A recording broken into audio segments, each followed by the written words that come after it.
नमस्कार दोस्तों। आज की वीडियो में हम बात करने वाले हैं Parag Parikh long term equity fund के बारे में।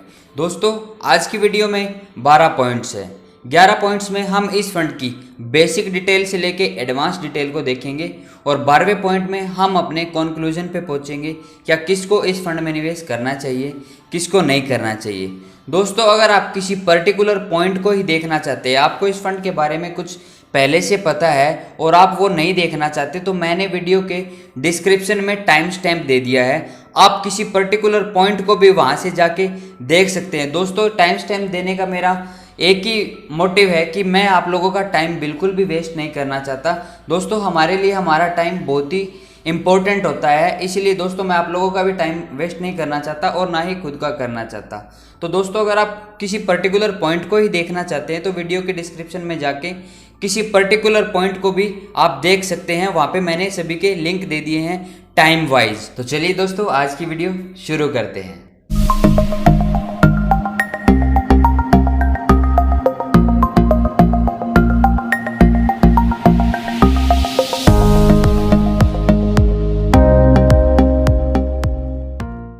दोस्तों सबसे पहले Parag Parikh long term equity fund है क्या। दोस्तों आप स्क्रीन पे भी देख पा रहे होंगे बट मैं आपको बता भी देता हूँ। दोस्तों ये एक multi cap open ended equity scheme fund है जिसके द्वारा आप भारत की शेयर मार्केट में लिस्टेड हर तरह की कंपनीज में पैसा इन्वेस्ट करते हैं, चाहे वो भारत की सबसे बड़ी कंपनियां हो, भारत की सबसे छोटी कंपनियां हो या भारत की मीडियम कंपनियां हो। दोस्तों यहाँ पे इस फंड में आपको एक बेनिफिट और मिल जाता है कि इस फंड के साथ आप इंटरनेशनल एक्सपोजर भी ले सकते हैं, कि इस फंड के साथ आप मिलके इंटरनेशनल कंपनीज में भी पैसा इन्वेस्ट कर सकते हैं। दोस्तों ये फंड 28 मई 2013 को 10 रुपये की NAV के साथ लॉन्च किया गया था पराग पारिख म्यूचुअल फंड द्वारा। और दोस्तों अगर आज का इसका NAV प्राइस देखें तो दोस्तों आज का इसका NAV प्राइस है 29.42। और अगर हम इस फंड के फंड मैनेजर के बारे में बात करें तो दोस्तों इस फंड में हमको 3 फंड मैनेजर मिल जाते हैं। दोस्तों फंड मैनेजर के बारे में जानना हमारे लिए बहुत ही जरूरी होता है, क्योंकि अपने बिहाफ पे फंड मैनेजर ही अपना पैसा इन्वेस्ट कर सकता है। अगर अपना फंड मैनेजर को एक्सपीरियंस नहीं होगा तो दोस्तों अपने को नुकसान भी हो सकता है। दोस्तों इसीलिए फंड मैनेजर के बारे में जानना हमारे लिए बहुत ही जरूरी हो जाता है कि उसकी क्या क्वालिफिकेशन है, क्या एक्सपीरियंस है और क्या वो अच्छा फंड मैनेजर है कि अपने को एक अच्छा रिटर्न दे सके। इसलिए दोस्तों फंड मैनेजर के बारे में जानना हमारे लिए इंपॉर्टेंट हो जाता है। दोस्तों इस फंड में हमको 3 फंड मैनेजर मिल जाते हैं। पहला है राजीव ठाकर, दूसरा है राज मेहता, तीसरा है रौनक ओनकार। दोस्तों मिस्टर राजीव जी 13 मई 2013 से पराग पारिख म्यूचुअल फंड के साथ काम कर रहे हैं। और मिस्टर राज जी की अगर हम बात करें तो दोस्तों वो 27 जनवरी 2016 से इस फंड के साथ रेगुलर काम कर रहे हैं।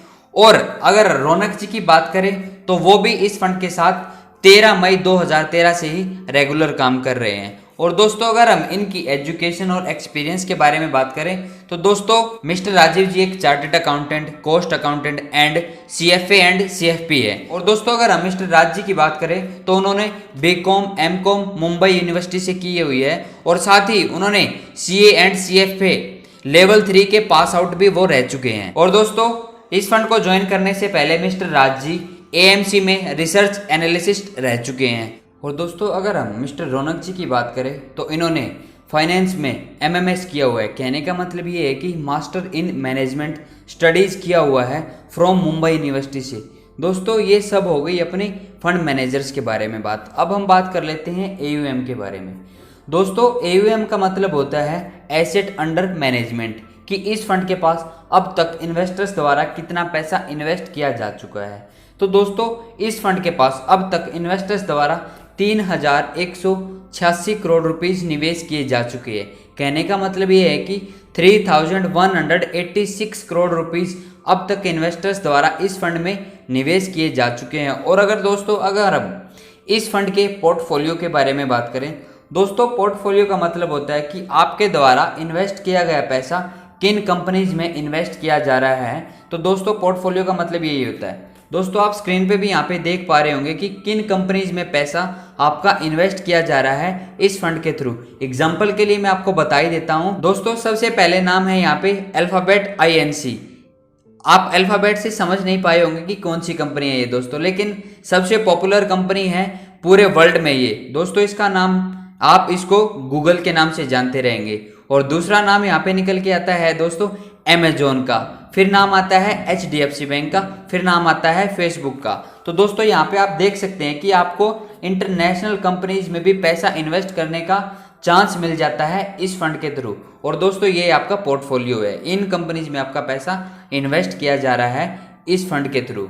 और दोस्तों अगर हम इस फंड की इन्वेस्टमेंट के बारे में बात करें तो दोस्तों इस फंड में आप दो तरह से इन्वेस्टमेंट कर सकते हैं।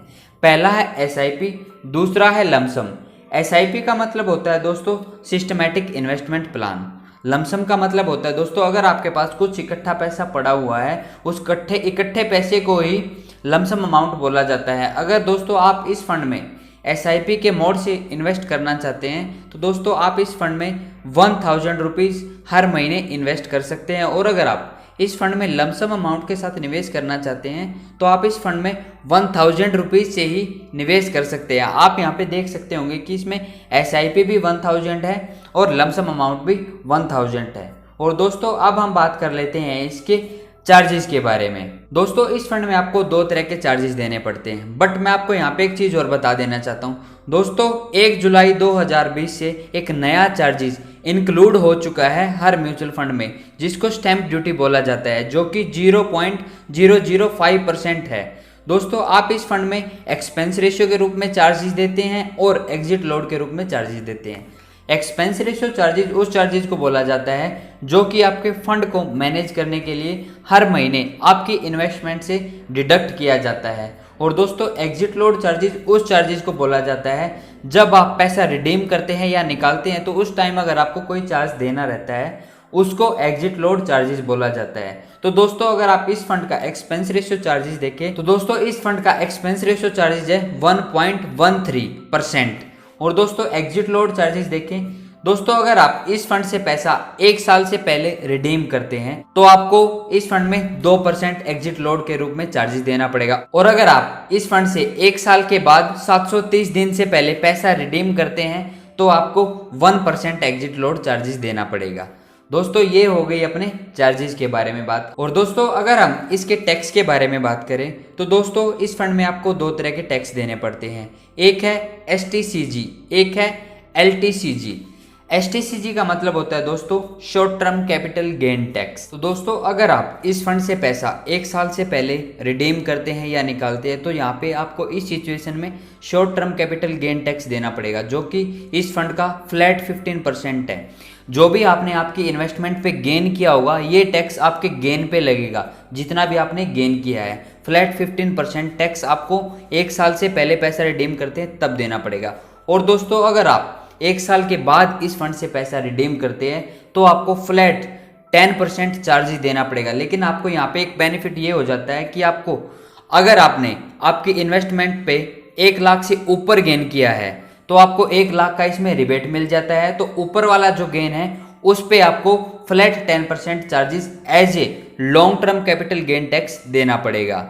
और दोस्तों अब हम बात कर लेते हैं इसके रिटर्न के बारे में। तो दोस्तों अगर हम इस फंड का पिछले 1 साल का रिटर्न देखें तो इस फंड ने अपने इन्वेस्टर्स को पिछले 1 साल में 12.3% का रिटर्न दिया है। और अगर हम इस फंड के 3 साल का रिटर्न देखें तो इस फंड ने अपने इन्वेस्टर्स को पिछले 3 साल में 11.7% का रिटर्न दिया है। और अगर हम जब से ये फंड शुरू हुआ है तब से लेके अगर आज तक का रिटर्न देखें, ऑल टाइम रिटर्न देखें इस फंड का, तो इस फंड ने अपने इन्वेस्टर्स को 16.4% का रिटर्न दिया है। और दोस्तों अगर हम इसी कैटेगरी के अलग फंडों की बात करें तो उन फंडों ने पिछले 1 साल में अपने इन्वेस्टर्स को -10.2% का रिटर्न दिया है। और अगर हम पिछले 3 साल के बारे में बात करें इसी कैटेगरी के अदर फंड्स की तो उन्होंने अपने इन्वेस्टर्स को पिछले 3 साल में 1.2% का रिटर्न दिया है।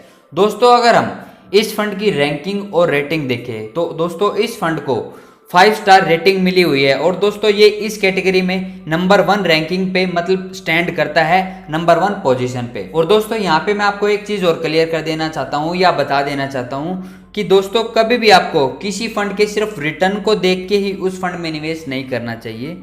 आपको उस फंड का ट्रैक रिकॉर्ड देख के उस फंड में निवेश करना चाहिए कि उस फंड ने गिरते मार्केट में कैसा परफॉर्म किया है, बढ़ते मार्केट में कैसा परफॉर्म किया है।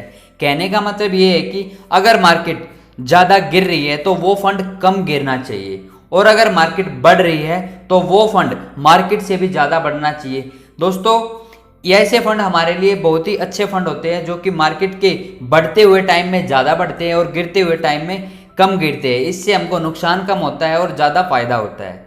दोस्तों अब हम बात कर लेते हैं इसके प्रोज और कॉन्स। प्रोज और कॉन्स का मतलब होता है दोस्तों फायदा और नुकसान। दोस्तों इस फंड का पहला फायदा है 1 year return are higher than the category average. कहने का मतलब ये है कि इस कैटेगरी के जितने भी अदर फंड है उन फंडों से पिछले 1 साल में इस फंड ने ज्यादा रिटर्न कमा के अपने इन्वेस्टर्स को दिया है। और दोस्तों दूसरा फायदा है इस फंड का 3 साल का रिटर्न। तीसरा फायदा है 5 साल का रिटर्न। और दोस्तों अगर हम इस फंड के कॉन्स के बारे में बात करें, मतलब नुकसान के बारे में, तो दोस्तों इस फंड का पहला नुकसान है हायर एक्सपेंस रेशियो। दोस्तों इसी कैटेगरी के अदर फंड्स के कुछ इससे एक्सपेंस रेशियो चार्जेस कम हैं, इसके थोड़ा उनके मुकाबले थोड़ा ज़्यादा चार्जेस आपको इस फंड में एक्सपेंस रेशियो के रूप में देना पड़ रहा है। और दोस्तों दूसरा नुकसान है इस फंड का इसका मॉडरेट रिस्क। दोस्तों रिस्क तो मैं आपको बता ही देता हूं कि हर म्यूचुअल फंड में आपको होता ही होता है। तो दोस्तों इसका एक नुकसान ये भी है कि आपको इस फंड में रिस्क भी ज़्यादा मिल जाता है। और दोस्तों अब हम बात कर लेते हैं इन्वेस्टमेंट ऑब्जेक्टिव के बारे में। दोस्तों इन्वेस्टमेंट ऑब्जेक्टिव का मतलब होता है किसी भी फंड का एम या गोल कि वो क्या अचीव करना चाहता है। तो दोस्तों इस फंड का एम है कि मैं अपने इन्वेस्टर्स को लॉन्ग टर्म में उनके इन्वेस्टमेंट पे उनकी इन्वेस्टमेंट का कैपिटल एप्रिसिएशन दे सकूं। और दोस्तों ये सब हो गई हमारे 11 टॉपिक्स। और अब हम बात कर लेते हैं अपने कंक्लूजन के बारे में, क्या किसको इस फंड में निवेश करना चाहिए, किसको नहीं करना चाहिए। दोस्तों मैं आपको यहाँ पे एक चीज़ बता देना चाहता हूँ, ये मेरा खुद का रेकमेंडेशन आपको बिल्कुल भी नहीं है, ये मेरा ओपिनियन है। मैं आपके लिए किसी भी फंड का अगर रिव्यू कर रहा हूँ तो मैं आपको उस फंड की डिटेल्स बताता हूँ कि अगर आप उस फंड में निवेश करते हैं तो आपको क्या क्या चीज़ देखनी चाहिए, और अगर आप किसी अदर फंड में भी निवेश कर रहे हैं तो क्या क्या चीज़ आपको पहले से पता होनी चाहिए। दोस्तों इसीलिए मैं आपके लिए वीडियो बनाता हूँ कि आप अच्छे से किसी भी म्यूचुअल फंड को मेजर करना सीख जाएं कि आपको क्या क्या चीज़ देखनी चाहिए इन्वेस्टमेंट से पहले। तो दोस्तों इसीलिए मैं रेकमेंड आपको बिल्कुल भी नहीं करता हूं कि किसी भी फंड में आप इन्वेस्ट करें या ना करें।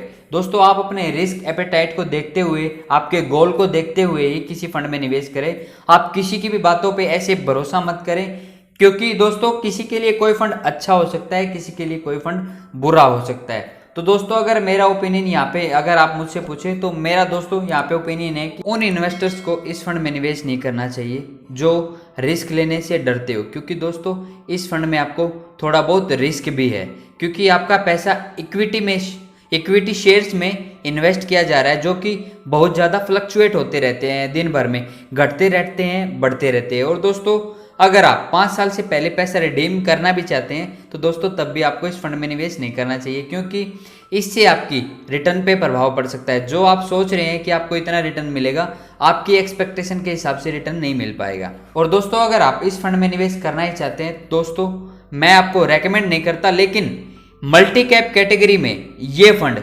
सबसे पॉपुलर और पहले नंबर पे आने वाला फंड है, जो कि सबसे ज़्यादा रिटर्न भी देता है और सबसे अच्छा फंड भी है इस कैटेगरी में। तो दोस्तों अगर आप इस फंड में निवेश करना चाहते हैं तो दोस्तों आप SIP के मोड से इस फंड में निवेश कर सकते हैं, और एक लंबे समय के लिए ही आप इस फंड में निवेश कीजिए, तब आपको एक अच्छा रिटर्न आपकी इन्वेस्टमेंट पे आपको देखने को मिलेगा।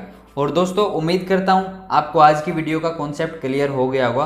और दोस्तों फिर भी अगर आपकी कोई क्वेरी रह जाती है इस फंड के रिलेटेड या किसी भी फंड के रिलेटेड, तो आप मुझको नीचे कमेंट बॉक्स में कमेंट करके पूछ सकते हैं। मैं जितना जल्दी होगा उतना जल्दी आपके कमेंट का रिप्लाई करूंगा। और दोस्तों अगर मुझसे आप डायरेक्ट कुछ सवाल पूछना चाहते हैं या मुझसे बात करना चाहते हैं तो दोस्तों मैंने डिस्क्रिप्शन में अपने इंस्टाग्राम का भी लिंक डाल दिया है, जिससे आप जाके मेरे को डायरेक्ट मैसेज करके कुछ भी सवाल पूछ सकते हैं, या मैं जो भी अपनी पर्सनल चीज़ें इंस्टाग्राम पे शेयर करता हूँ वो भी आप देख सकते हैं, या बहुत सारी मैं अच्छी अच्छी चीज़ें भी वहाँ पे पोस्ट करता रहता हूँ जिससे आप देख पाएंगे। और दोस्तों बार बार मेरी वीडियो को देखने के लिए आपका बहुत बहुत धन्यवाद, मैं आपका आभारी हूँ। दोस्तों आज के लिए वीडियो में इतना ही, मिलते हैं आने वाली किसी नई वीडियो में। तब तक के लिए दोस्तों नमस्कार, धन्यवाद, बाय।